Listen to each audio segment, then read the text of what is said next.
Assalamualaikum warahmatullahi wabarakatuh. Sampurasun, tepang deui sareng simkuring Fitri Kurniawati dina program Warta Sunda.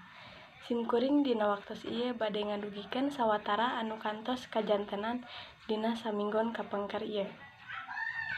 Dina poe Ahad anu geus kaliwat di Kampung Manggis Hilir tepatna tabu 10 enjing parantos aya hiji kajadian anu ngahebohkeun warga salembur.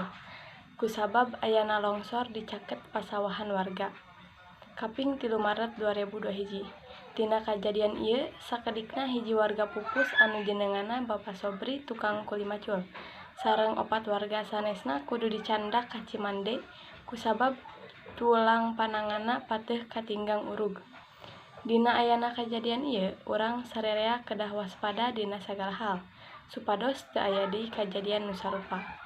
Rupina mung sakitu anu kapihatur dina program Warta Sunda dinten ayeuna. Simkuring Fitri Kurniawati amit mundur. Wassalamualaikum warahmatullahi wabarakatuh.